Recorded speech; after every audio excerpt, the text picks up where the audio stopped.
Good evening, everybody, and first of all, a warm welcome to those of you joining us here on the stream.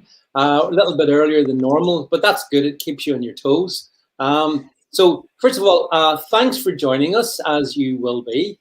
And I wanted to. We've got an action-packed hour, actually, loads to talk about, and I'm very pleased to be joined by three such distinguished guests. And really and truly, I don't think they need much introduction from me, but nonetheless, they'll get one. So actually, in a way, we're just chatting before we came on air. We've got Roger Helmer, who, of course, I'm sure you're familiar with Roger, former UKIP MEP for the East Midlands, and then crossing the Midlands into the deep, dark area of the West Midlands, we have, of course, Bill Etheridge. Hello, hi, Bill. Good to see you on the stream.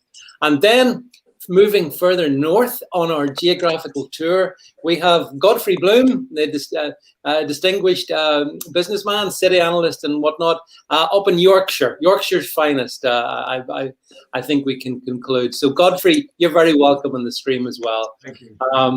And folks, okay, actually, this is great timing. I'm really pleased to have you three guys on, because this is, you know, in your own ways, numbers I think are part of your life, understanding numbers, statistics, and all that lies behind them. And there's a few things I'm going to just put them up on the screen, because you're going to see the same number, but I just want to put this in context because it's irritated the hell out of me today, and I'm really interested to get your insights on it. So let me just see if I can. You will have seen, I'm sure, images like, for example, this. And here we have our esteemed Prime Minister, head bowed, looking very sad. And why is he so sad? Well, you see, visibly shaken, his thesaurus of misery exhausted. This was his darkest hour. And this is from the Daily Mail, by the way. Boris addresses the nation after 100,000 deaths from COVID-19. And just in case people don't get it, BBC, coronavirus, UK deaths pass 100,000. In case people still don't get it, Metro, Boris to give common statement as deaths pass 100,000. So this is where we start off. So there's been this massive blast in the last 24 hours, the 100,000 deaths that from COVID-19.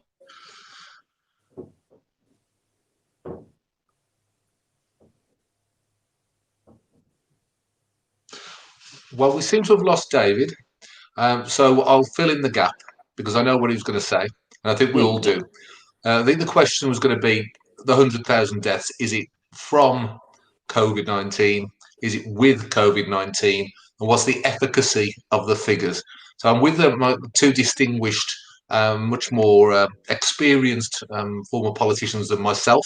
So I think I'll defer to both of them on this one. So I'll start with Roger, if I may, and then go on to Godfrey and give us your views on these figures and what you think, you know, how realistic you think they are and what the impact of those figures should be.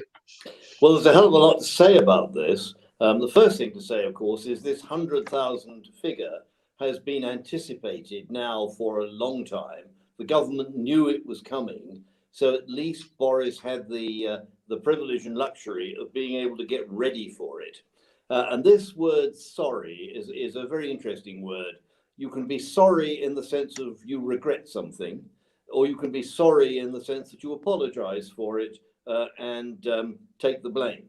And I think he was pretty clear that he was feeling our pain. He was expressing his distress, his concern, but I don't think he was in any sense taking the blame.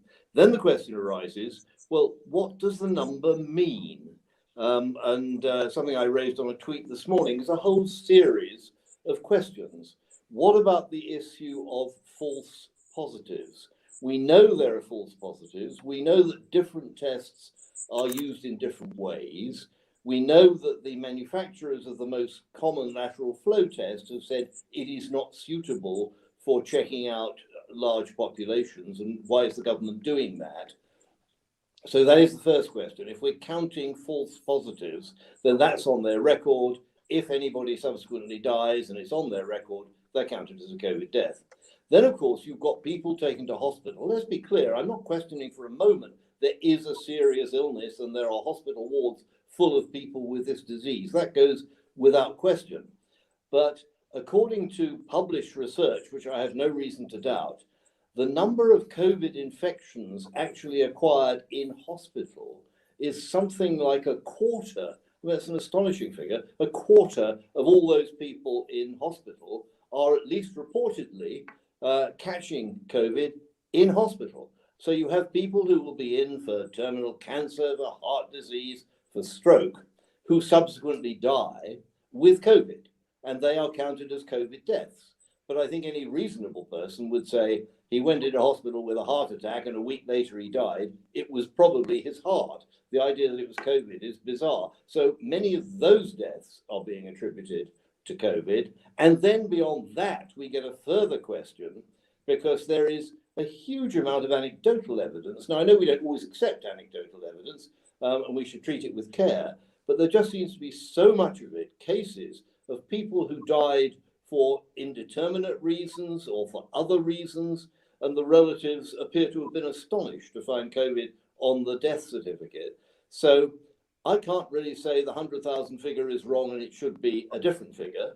What I can say is I have really serious doubts about the 100,000 figure. And one other thing I would say, I think we make a rod for our own backs in this country, because here we seem to be driven by the desire to have alarming headlines and big numbers, whereas I think most countries, starting with China, understand that a pandemic is damaging to a country's reputation, and they will report the figures as shall we say, modestly as they can. I'm not saying they're all faking it, although China probably is. What I am saying is that where there are different ways of counting and different ways of representing the number, they are likely to consider their public image. They are likely to present numbers in, let's say, a minimalist way. I just have a feeling that we seem to set out to present our numbers in a maximalist way. And of course, we therefore get headlines saying we are the worst of all the advanced countries.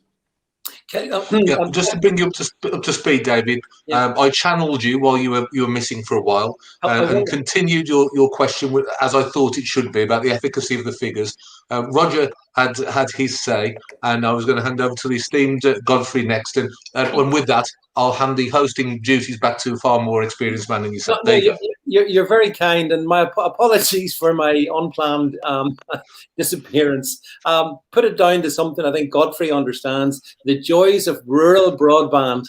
Something that is a constant hassle. But nonetheless, thanks very much, Bill. And Roger, fully understand what you're saying. Actually, Godfrey, because we've talked about this before on the stream, you and I and Bill, the numbers thing, to me it is so crucial, because nuance. I mean, Roger's just talked through a very nuanced approach to understanding the numbers. But I put it to you, Godfrey, that in the real world of politics, and this is really politics as much as it is, science or medicine, blasting out a big headline number like 100,000, most people, I reckon most people fully have bought into the 100,000. It's the Spanish flu all over again. And yet, Godfrey, when you and I have talked about this, you've quoted me numbers which are massively below that. If we're talking about people who died with no underlying comorbidities, and it was just purely down to having the virus itself, isn't that right? Yes. Well, if I can just perhaps quickly give my provenance on this. I was the chief executive of a life insurance company. I worked my way up virtually from the bottom to become one. Yep. I also spent several years working for an actuarial practice in research economics. So I am, if you will, trained and experienced, highly experienced, if you will, on the concept of mortality statistics, which of course politicians and most bureaucrats aren't. No. So, but there are numbers. Now, there's a number of things that we need to pay attention to. First of all, the protocols for death certificates has been completely cast aside in the last year. So what we would have understood, or I would have understood as a professional assessor of mortality statistics, has been completely written off the board. So now if somebody, of course, dies with COVID, any sort of association with COVID at all, it goes on the death certificate, and we know it doesn't necessarily go as number 1, it might go as number 2 or 3, whatever, but we know that to be the case. That isn't something that's disputed. I'm not suggesting that I've got some secret information. It isn't disputed by anybody. So we know that to be the case. So the problem that we have, therefore, is we need to look, if we're going to deal with mortality statistics, we need to look at who has actually died of COVID with no comorbidity. Now, the answer can be found in the government's own statistics. This is an extraordinary thing, and we're having a complete failure of mainstream media here, who seem to be destined never to actually do any homework. They will not do their homework. C- for them all. The numbers for the Office of National Statistics, if it is for deaths only with no comorbidity, is 4,476. That is your number, not 100,000. That is your number. It isn't my imagined number. It's the Office of National Statistics, and it is in mainstream media. You can find it if you Google it. If you put on your death certificates COVID, because in the last 28 days they've been tested positive for COVID, and as Roger quite carefully points out, we know the testing system to be deeply flawed. The inventor of the system says it's deeply flawed. The manufacturer of the system says it's deeply flawed. So we know that doesn't count. And Roger mentions anecdotal evidence, or you mentioned anecdotal evidence. My oldest chum, school friend from prep school, Brian, I won't give you his surname, but Brian died in Farnborough Hospital of pancreatic cancer. He was only in there for 4 days. He was tested positive for COVID, and it's on his death certificate. We are not dealing with the right numbers. We're not dealing with the right numbers. And if you look at the last 20 years on the average total mortality statistics, you will find that we are within 5% of the last 20-year average. We know that micro trends average over the last 3 years 0.18%. So for goodness sake, why can't we persuade people to actually look at the real numbers and stop governing all this business by emotion? All this is driven by emotion and not by statistics or the interpretation of data. And until we actually start drilling down, looking at the truth of the matter, we're going to have this scare. We're going to be locked down forever. The schools are never going back because we're working on fake numbers. And we'll come back, no doubt, you'll introduce the subject shortly as to why the numbers are being faked. And I have a theory on that. I have a hypothesis on that, and I'm sure the rest of the panel do. Well, we will get to that. But I don't know if you can pick this up, but this is in the Daily Mail. Can you see this here? See all these people? These are all people who died, sadly. And every death is something that we all, you know, it's lamentable. It's tragedy for the family. We fully get that. However, all those deaths of those individual people who have been put, that's in the Daily Mail, double page spread bill. To me, there's an element of like emotional blackmail almost, because everything that Roger and Godfrey have said is self-evidently factual. It's not a debate really. But those people are dead. And they're being portrayed in a particular way by the media. And the way they're being portrayed validates the 100,000 figure, not the figure that Godfrey said. Why do you think that is, Bill Etheridge? Well, I do think it's extraordinary that you have to come to Open Dialogues to this programme to hear people actually properly analysing the figures and to properly be discussing it. You can't see this on mainstream media. I mean, how extraordinary. And it is all about emotion. It is emotional blackmail. And I, to loosely quote Mrs. Thatcher, she said one of the problems we have is that we're governed by people who care more about emotions than ideas. And, you know, it is sad when people die. Of course it is. I've had a close relative die this year. You know, it's sad.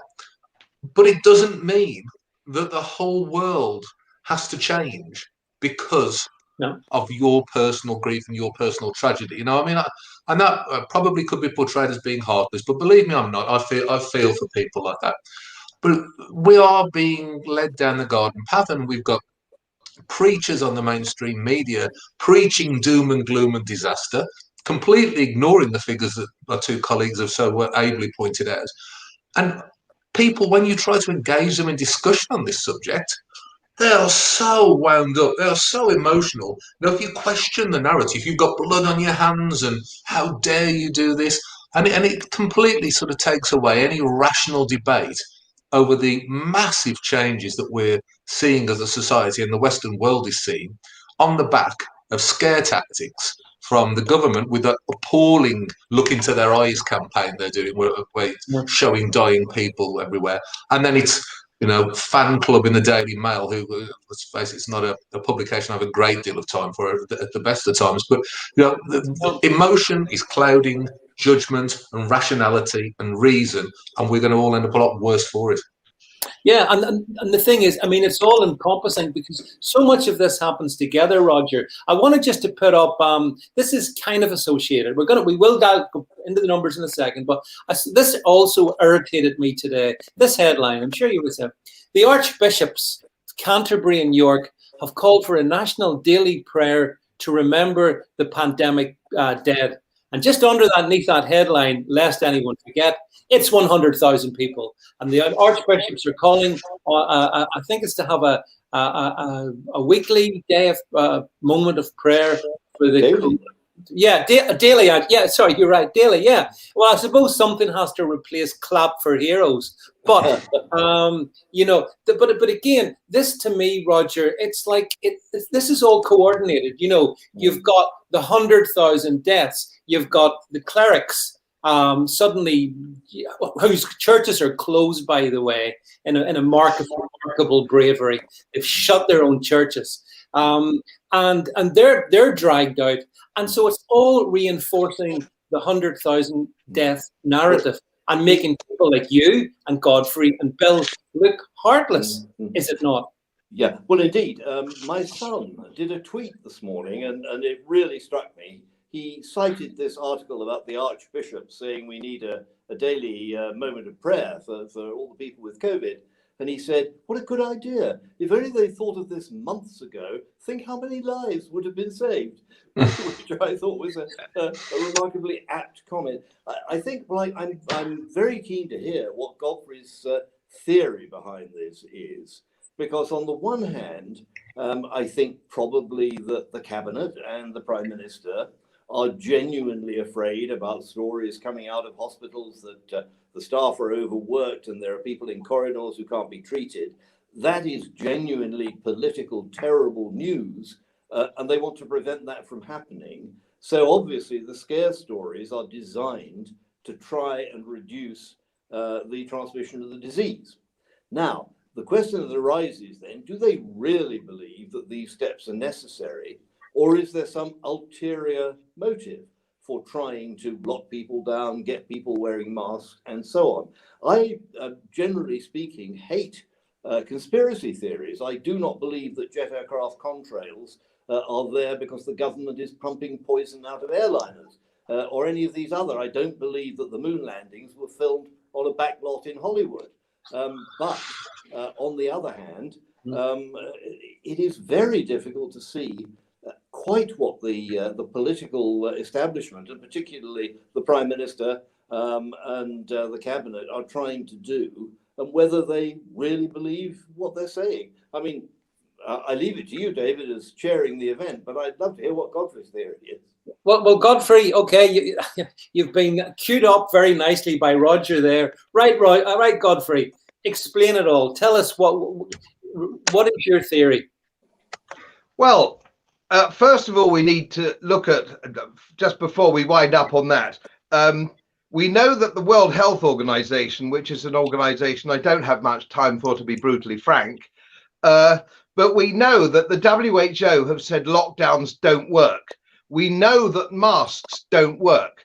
The overwhelming evidence, I mean, it's like just, stopping a virus with a piece of cloth over your mouth is like just stopping a mosquito with chicken wire.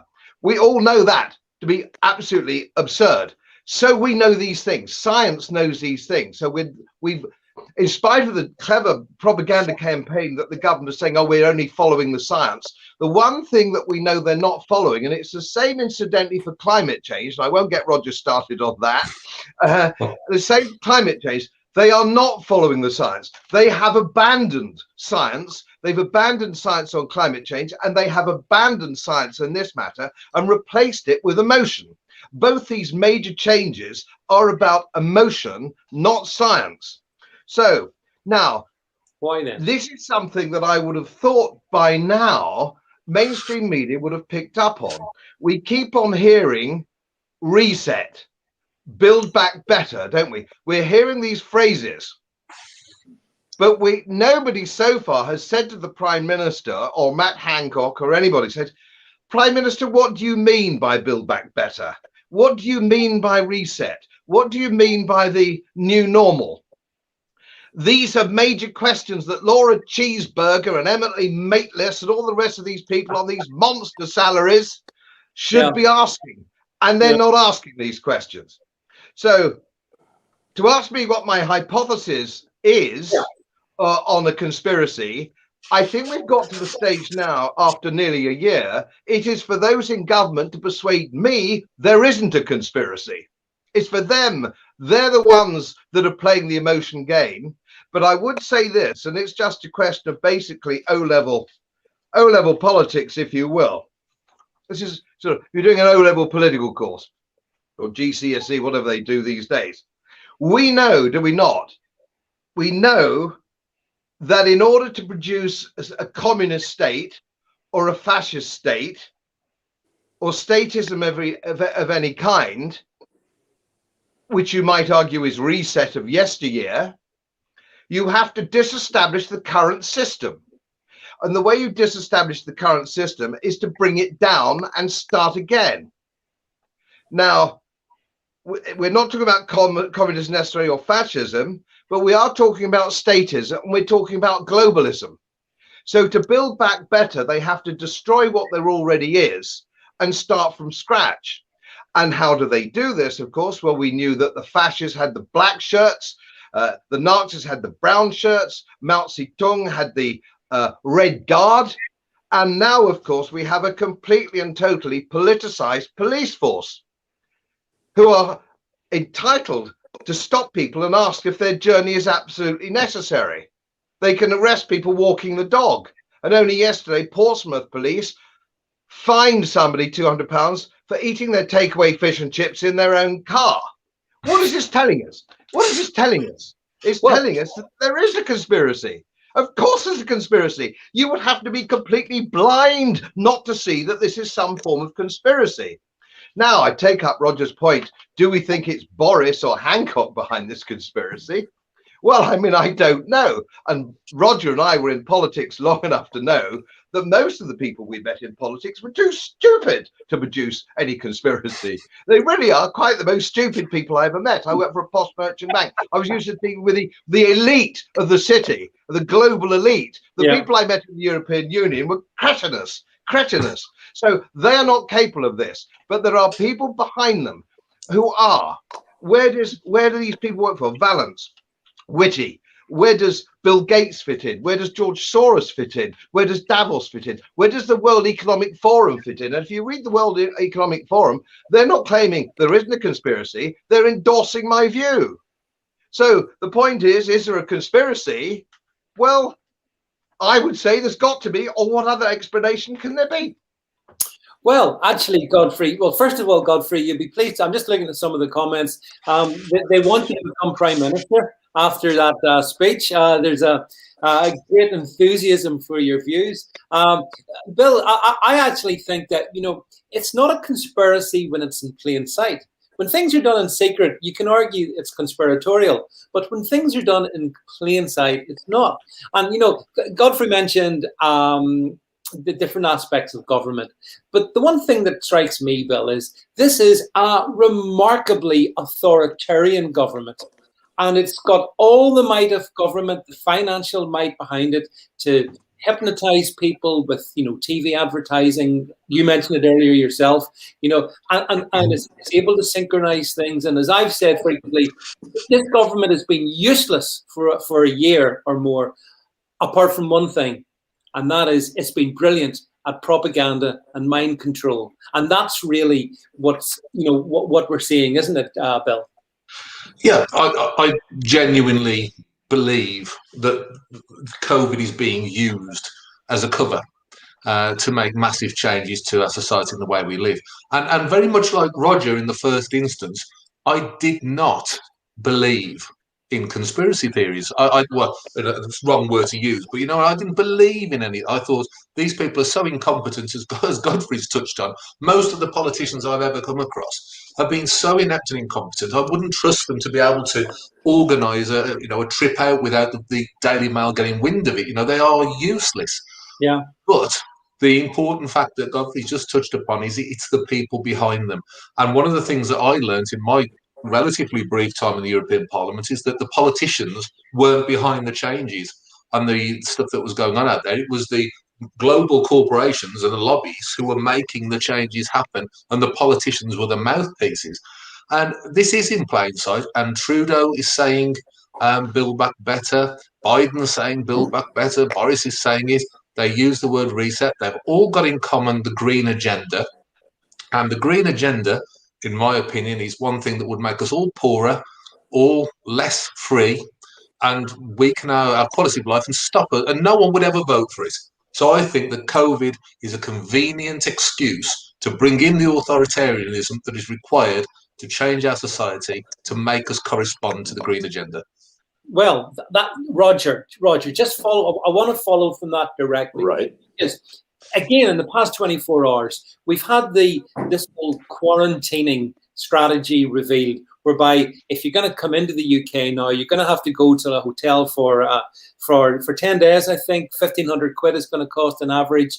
So, I mean, you talk about the green agenda and so on and so forth being malicious. This is working hand in glove, because at a swoop, Roger, I put it to you, this quarantining stuff that's been brought in is a death knell for British tourism, for aviation, for all those sectors around that.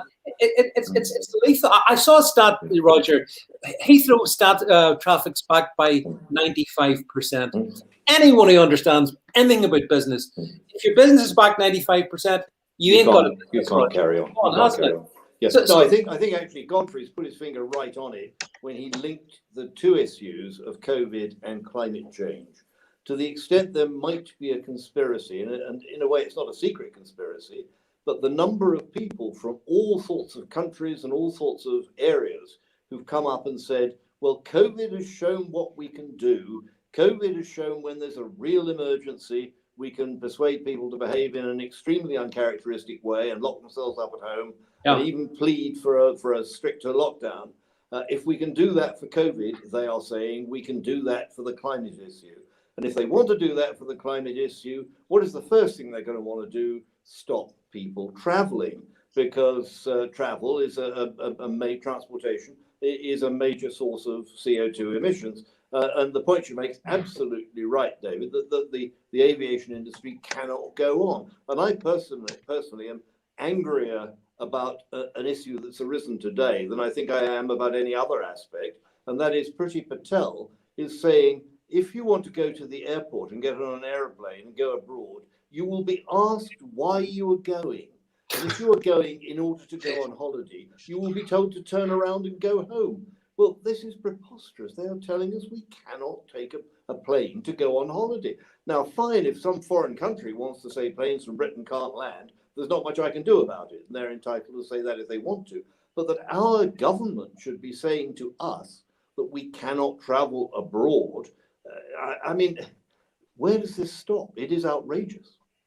Well, I mean, Godfrey, the point is, it is outrageous. I mean, Priti Patel has shown herself to be like a gauleiter of the Conservative Party in terms of this. I hadn't heard what Roger, sometimes, Roger, I miss the odd one. I missed that story about her provide an explanation for going to the airport. But frankly, the airports aren't going to be there much longer if we keep this level of suppression, Godfrey. I mean, the whole sector is going to be demolished. So there's no need to worry about chemtrails because there's no bloody planes in the first place to produce them. Is there? Well, there's another dimension here, and Roger is quite right when he says, of course, and I know we both we sing on the same hymn sheet, and so does Bill, that COVID and climate change are joined at the hip. They are part. One is tactical and one is strategic. COVID is tactical, and the concept of climate change is strategic. And if you want to know the difference at Sandhurst, I was told, and it's from General Patton, it's a bit out of date now, but you'll get the drift of it, that tactics, strategy is how you get your girl into the back seat of the cinema. Tactics is what you do when you've got her there. And I've never heard a better explanation. But there is another dimension, and that is the inevitable collapse of the banking and fiat currency system. Yeah. Believe me, I do this for a living, and I've done it for a living for 40 years. It is collapsing. It will collapse. It must collapse. Money printing, quantitative easing, modern monetary theory, which of course is just Keynesian, all these things are going to collapse, which is why the central banks now are totally terrified of Bitcoin, because they see that, because everybody who buys Bitcoin or a gold coin kicks a central banker in the bollocks. This is how it works.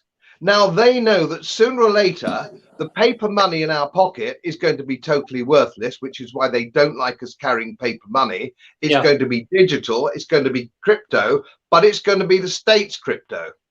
So we're coming down. Now they've got the levers of power. They now have the levers in power. They've pushed it far enough to know that now a gullible population, an ill-educated population, will actually follow any government guideline. If people are prepared to stay at home underneath the stairs wearing a face mask, they know they can get away with anything.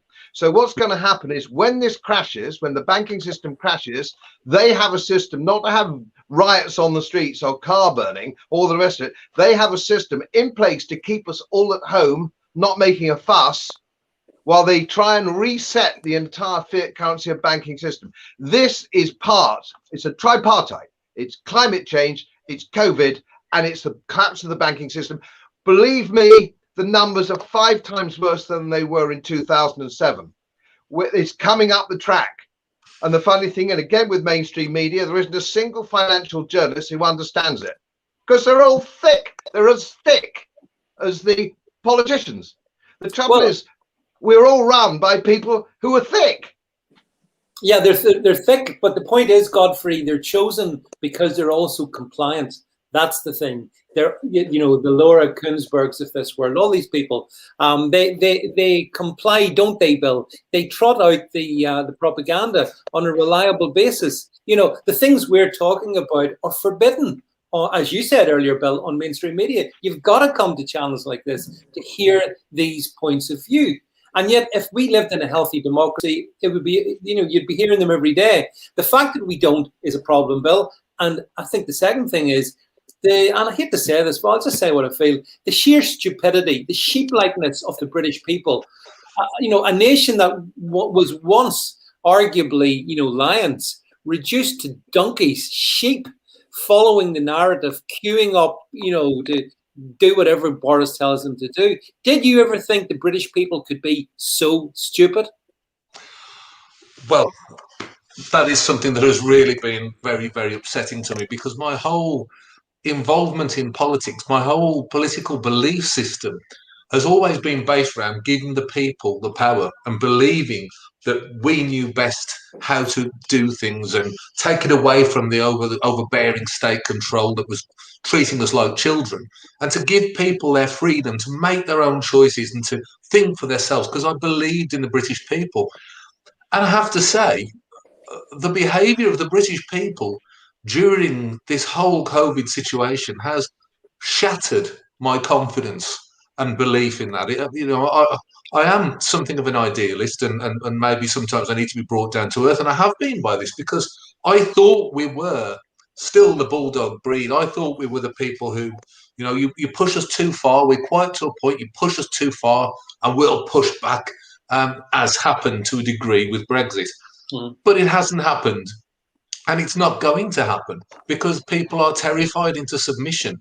You know, if the Luftwaffe were coming over now, dropping bombs on us, we'd be doing an assessment to see how much damage has been done and whether it's worth waving the white flag or not. It's absolutely shameful that there aren't more people speaking out. And to touch on your issue about the MSM not talking about this, when was the last time you saw these preachers of doom on the MSM have anyone on their show to represent the sort of things that Godfrey Bloom and Roger Helmer say? It doesn't happen. And yet those same people and those people representing those views are always very welcome to come onto our streams, but they won't come because they're frightened to come because they know they'll be debunked. It's quite the opposite with our side of the argument. We'd love to get on these shows, but they won't allow us on because they know that when people hear there's more than one side to this argument, they might actually start thinking for themselves and fighting back. And that's the one thing I'd say. I desperately want people, even if they come to a different conclusion to us, I desperately want people to start thinking for themselves rather than just being led by the nose into the oblivion of a destroyed economy, a mental health crisis, and the loss of our freedoms that is happening now. And they're doing it unthinkingly, being led over a cliff. And frankly, it disgusts me. I'm really annoyed and appalled by it. Yeah, I mean, actually, just as you're talking, guys, I'm being told that there's a COVID warning on our YouTube page based on this actual discussion. And you see, that's part of the problem, Roger, because it's across the board. It's not just the British mainstream media. It's big tech. It is YouTube. It is Facebook. And that's why, even on this channel, unfortunately, and I hate this, we have to censor a little bit what we say, because if we say the wrong thing, they just remove you. That's how they operate. So, you know, if you talk about a population which, to a degree, lacks the critical analysis to be able to understand what's happening to them, and then you take away the opportunity for people like yourselves at this distinguished panel to actually put opinions out, then you do make sure you get the result that you want. And it seems to me that they've got the result that they want, what they want. Most people agree with the 100,000 figure, and that's factually, you know, just how I think it is. But it's disturbing for a future for a United Kingdom, isn't it? Well, this is extremely worrying, and frankly, it's one of the most worrying things I think that has come out of the American election, because we've suddenly seen not only what the social media companies are able to do, we probably knew that, but we've seen what they are prepared to do and how they are prepared to adopt an editorial approach with a particular set of values that is not that different from the BBC's set of values, and simply exclude alternative opinions. And I think that too is a frightening development. And Bill was talking quite rightly about how we believe the British people would push back against outrageous controls. How do you push back against being able to get your information or your comments or your thoughts or your opinions out into the public square if not only the mainstream media and the broadcast media are refusing to take those views, but also social media? I mean, social media was a great savior when all the mainstream media seems to be, or to a large extent, against what I would call, and we would call, rational views. At least you could get out there on Twitter, you could get out there on Facebook and social media. And that is very, very worrying indeed. And going back, if I may, because I wanted to comment on it at the time, to what Godfrey was saying about the financial situation. I mean, I have a love-hate relationship with what Godfrey is doing. I'm fascinated to hear the little bits of it. I'm almost terrified to go in and study his blog and so on, because I fear that what I learn may prevent me from sleeping for an awful long time. But I think these things are important, and we need to hear more of them. And the whole issue of where the banking system is going and when the next crash comes, obviously, is as fundamental in a way as the COVID issue. Yeah, well, I mean, actually, again, and this is, Godfrey, I'm sure not coincidental. the same day we've had the 100,000 death toll figure trotted out, Boris has also told us that, well, the schools won't be going back until March, middle of March, and that's not a guarantee. It might be later. I think we've had May being punted as a potential return date. So isn't it interesting, Godfrey, that these things, again, it's all happening, all synchronized. Apparently, this government thinks it's fine for kids not to be educated. Actually, in some ways, maybe it is, given the nature of socialist education. But nonetheless, isn't it something that, these things can happen just so? And this is not conspiratorial. It's because, as I said, if you see it, if you witness it, it's not a conspiracy. It's fact. Education closed down. Tourism closed down. The economy being demolished, Godfrey. These things aren't coincidental, are they? Well, I go back to my original point. If you want to reset, or the new normal, if you want to change society, and of course all the movers and shakers and the very rich men in the world, including the Prince of Wales, do. Yeah. It's very nice if you're unbelievably wealthy, or if you're living on your own island or in a gated community with your billions. It's a different game plan. But of course, if you think about how they would handle this, if I were handling this, I would take away everybody's freedoms. I would have martial law. I'd lock everybody down, which is what they've done. And then when they give us back, we are delighted, don't we? Oh, we've moved into tier 2. Isn't that wonderful? It means that we can we can take the kids to the beach or something of that nature. They will give us back a little bit of freedom, and we'll all be desperately grateful and thankful. Yep. Now, they've got rid of things like the pub, for example. The pub will never be the same again. A pub is about standing at the bar, having a drink with friends, with strangers. All of this is what a British pub. They have been trying to get rid of the pub for years. It's not just COVID. They're closing thousands of the. They'll never reopen again. And why do they not like the pub? Well, let's go back to Dr. Johnson and call it the tavern. And he said he preferred the tavern to coffee shops because they're where you discuss things. This is where you interchange with ideas. Now the pub is gone. What they want us to sit at home and watch controlled television and buy our booze from Sainsbury's or one of the other big companies who donates to party funds. And it was interesting, I don't know whether you fellows saw it today, where the police stopped a local farm shop selling a family milk and told them that they ought to buy their milk at the supermarket. Just what is it that people don't get? What is it that everybody doesn't get? You know, I'm beginning to think they bloody well deserve it. I am 71. I'm a boy compared to Roger, but I'm 71. So young, I've been all over the world. I've been all over the world. I've been to every continent, every city. I've had a fantastic life. I don't care if I never leave Yorkshire again, and neither does my wife. We've got our horses now, dogs, our chickens, and a small holding. We're happy little bunnies. Though what a sad country this is going to be for young people today, and it's getting sadder. And moreover, they don't even know it's happening to them. They don't even know it's happening to them. They are already beginning to think this is normal. No, you're so right, Godfrey and Bill. What I mean, again, I guess I tend to come back to bash the media time and time again. It's a recurrent theme with me.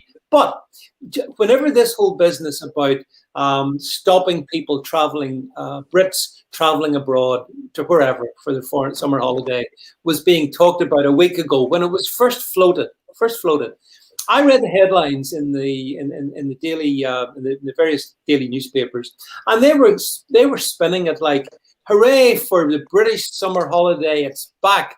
Thanks, Bojo, you've given us back our summer holiday."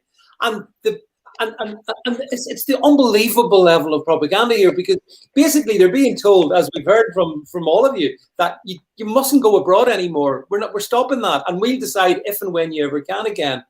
And the media is spinning that into, let's celebrate party time in a country where, you know, people are huddled under the stairs, as Godfrey said. They're all afraid of the virus, and the police are stopping them from having a sandwich in a park bench. So it's really hard to see how we get out of this one, Bill.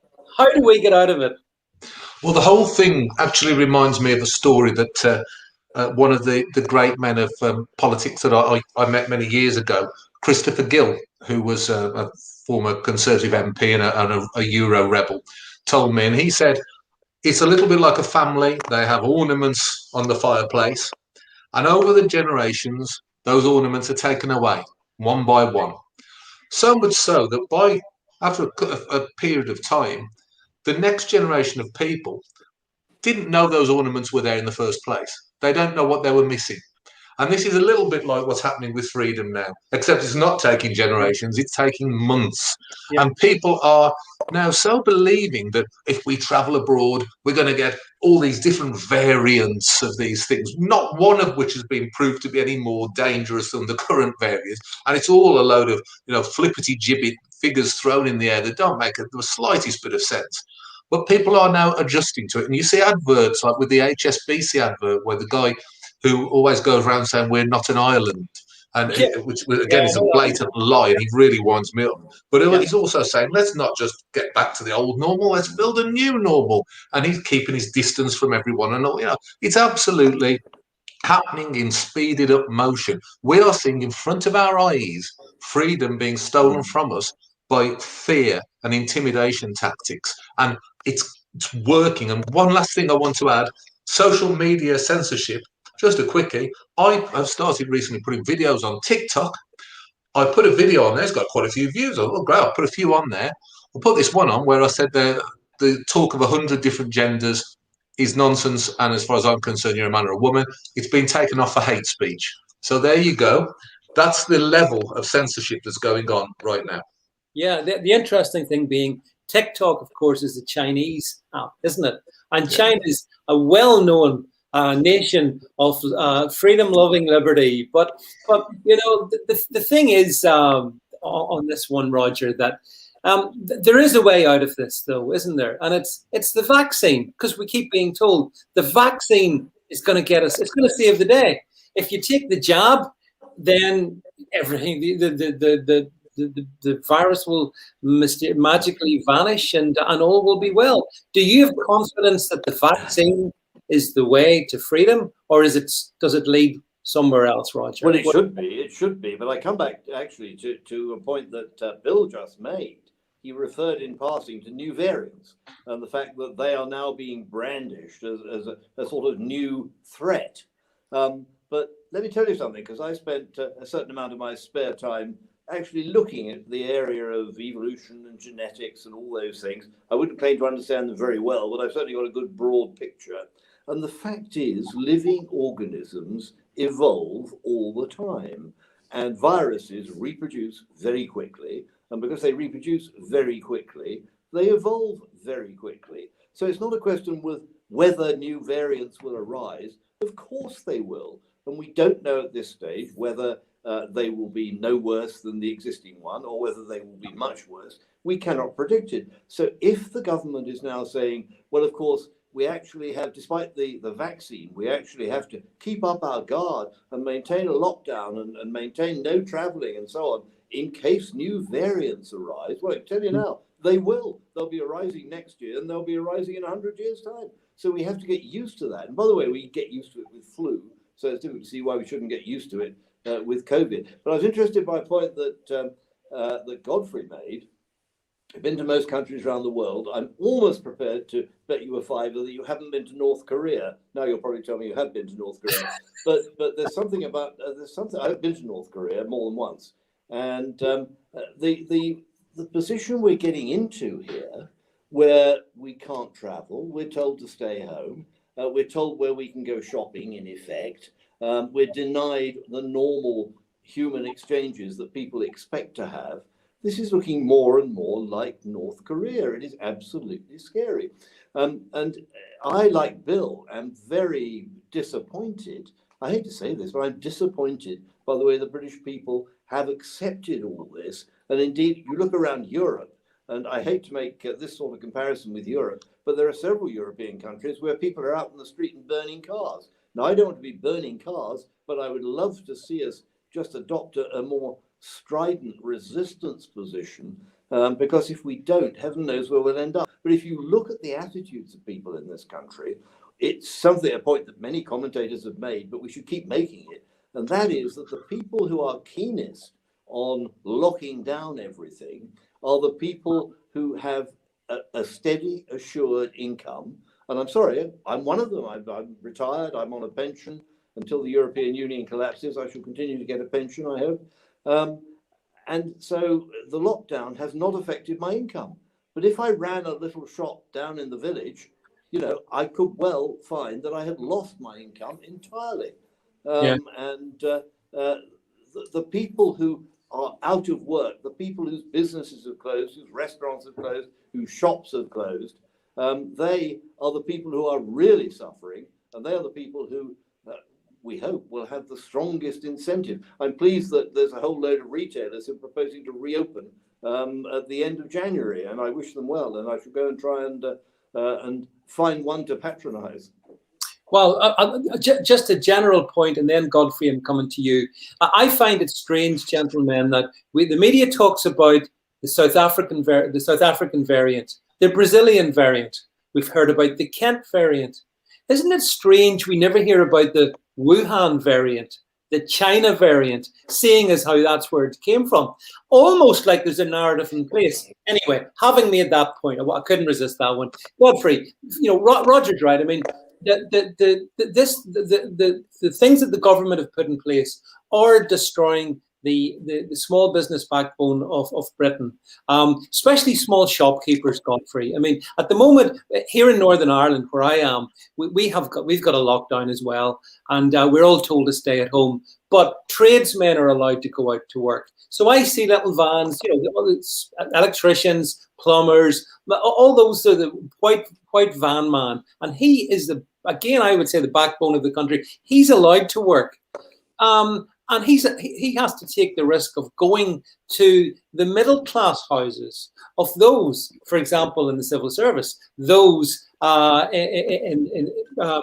teachers, for example, who it's just too dangerous to go into the classroom, even though they can go to Tesco's. So, the dichotomy is that the backbone retailing structure of this country is down the tubes, and it's not coming back again. So what's going to replace it, Godfrey Blue?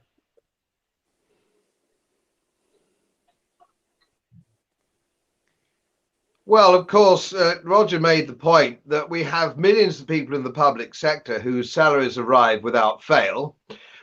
So nobody goes to the barricades, do they, with a full tummy? Doesn't happen.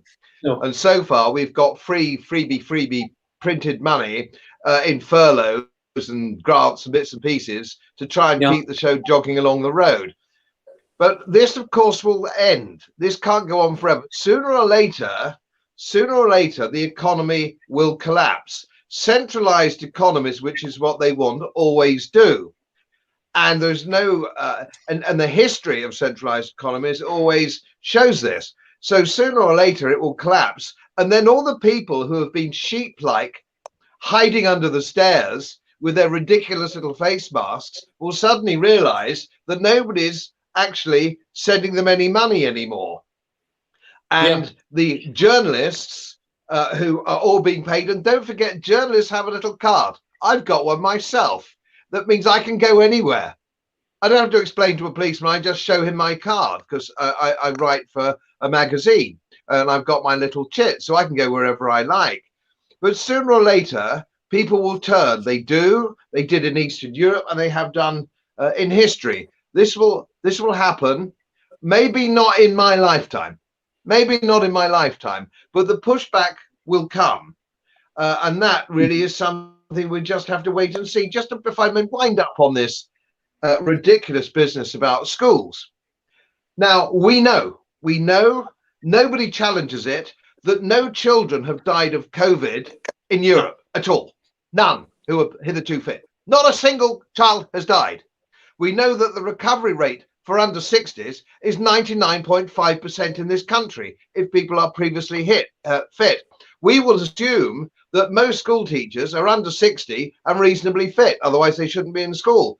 So what do we deduce from this? there is absolutely no danger of opening the schools at all. None. Zero. And these are the government's own figures. But when is a journalist going to stand up and say, why the hell have you closed the schools? What do you think the danger is, Boris? And sooner or later, people are just going to wake up. They will wake up. They're just going through a very bovine patch at the moment. Even I've got friends who are lawyers, who are at Oxford, who are, not getting it. But they will get it eventually when it affects them personally. At the moment, it hasn't got to them personally. No. I think that is part of the problem. You do have an insulated class from the consequences of what the government's doing. But I put it to you, Bill, that although Rishi Sunak has kept this ludicrous furlough scheme going way beyond anything I ever considered remotely plausible, there will be a time of reckoning coming, won't there? As Godfrey's just said. At that point, some of these people who have sat at home for almost a year are going to discover the reason they've sat at home is their jobs don't really matter anymore. Well, the furlough scheme is the most expensive bribe in history. It's the most ludicrous intervention in the markets in history, perhaps only competed with by the ludicrous intervention in the markets of the government shutting down the economy in the first place. The whole thing is insane, and it is going to create a situation where the country's finances, dire as they were, are going to, well, they already are. They're off the scale of believability of how it can ever come back. And eventually, all these people sat there, oh yes, quite right, Rishi. Oh, you're a very popular man. Keep giving me money for doing nothing. Yeah. When that stops and they realise they haven't got a job to go back to, and what's more, there isn't an economy to try and find another job in, that's when the barricades will be manned, as Godfrey said. The trouble is, by that point, the whole township will have been burnt to the ground. So we'll be manning the barricades of nothing, because this government has ruined us. And they have ruined the country's finances. The economy is dead on its arse. The finances are in la-la land. There is no coming back from this without significant structural change. And it's not, in my opinion, a great reset and build back better. It's tear down the state and the government, make complete changes, lower taxes, lower regulation, and free everything up so we can really come back and unleash the human spirit. And that should be the part of the revolution that we play to encourage that to happen, not the state control that they want. But Roger, there is a problem, and I'm sure we all feel the same, and I'm sure the people watching this feel the same as well. If you could go back in a time machine till November of 2019, just leading up to the general election of December, and the concern. But what if Corbyn gets in? What if Jeremy and his his Marxist pals get their hands on the tiller of the UK economy? Why, they might destroy it. In retrospect, Roger, from what Bill just said, this Conservative government has to be the biggest wrecking ball ever to a British economy. It is a huge disappointment. I mean, I voted Conservative at the last general election. I believed that Boris was going to do a good job. I believed he was committed to freedom. I still think, in his own mind, he's very conflicted. On the one hand, he remembers his libertarianism. On the other hand, circumstances he feels have forced him into this outrageously authoritarian position. But the point is, the economy is not destroyed by COVID. The economy is destroyed by the lockdown. It's as simple as that. It is choices the government has made. I mean, I can't blame them for the furlough scheme and trying to look after people who've been put out of work, but they shouldn't have put them out of work to start with. The Great Barrington Declaration, they should have invited people who were particularly vulnerable, including the elderly, and I look around the screen and consider that some of us are. We could have chosen or been invited to choose the option of isolating ourselves. And if the government had wanted to send us food parcels, well, fair enough. And other people should have been advised to behave in a responsible way and get on with their jobs. And the situation would not have arisen if that course of action had been followed. Well, just to finish with Godfrey, I'll finish with you in this one. I read somewhere that it takes roughly between, I think it's 8 to 10 weeks to recondition someone psychologically speaking. So if you get someone into a habit, you know, and 1 week turns to 2, turns to 4, turns to 6, turns to 8, those habits then do become, to use the phrase, they do become normal then. The new normal. The new normal, Roger. And so, Godfrey, Yes. how do we get out of that? I mean, how Yes, do and we uncondition those people? that's a very deep question. It's almost worth another program in its own right. Change of habit. We've now been in and out of lockdown for, you know, as long as everybody else. I live in a small village and I live in a very rural community. We've adjusted to not having a pub now. We've adjusted to that. I'm not going to tell you how we're dealing with all these things. But we have now. Yeah. We now do our church service, for example. We can't go into the church, so the Christmas service was in a barn. One of the farmers had a big barn. It was better attended than it usually is. It was a charming service. We are doing all sorts of stuff differently now, and that has been in its own way quite exciting. And we're still simply drifting back to the 17th or 18th century. Well, village life went back to the centre. We don't want to go anywhere else. And if this goes on much longer, we won't want to go. We're quite happy within our village bubble. And that is not necessarily a good thing. I know the Greenies all think that's a good thing. I don't think it's a good thing. I don't want to go back to the 18th century. Thank you very much. But it's not just a question, as Roger said, it's not just a question of traveling abroad, getting on a plane to go abroad. We're going to have a problem going to Wales or crossing the border from Yorkshire into Lancashire. Although why any Yorkshireman would want to do that is totally beyond me.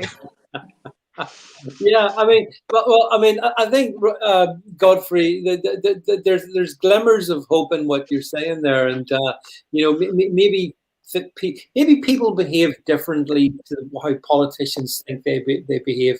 Maybe people do have local initiatives, sort of what you've talked about there, Godfrey, and maybe that's a kind of a positive note to finish it on. Although I do worry about, you know, you talk about a retreat into small villages, but we've built this huge city. We've got these huge cities. You know, look at London. Look at London, which is now essentially a ghost city, and other ones around the UK as well. I mean, what happens to those cities, the infrastructure, the businesses, for another program, gentlemen. But listen, we have exceeded our time, but it's been a riot. I can see the stream has really enjoyed you, so thank you all very much for being part of it. And as I say, we will return undoubtedly to these topics in the very near future. But Roger, Godfrey and Bill, thank you all very much for being on the stream. Thank you, folks, for watching. Hashtag What's Next on Open Dialogue. Just make sure you subscribe to the channel, and we'll see you back. I'll be back this time next week. Make sure you watch Bill on his program tomorrow night. And that's it from us for tonight. Good night, everyone. Good night. Good night.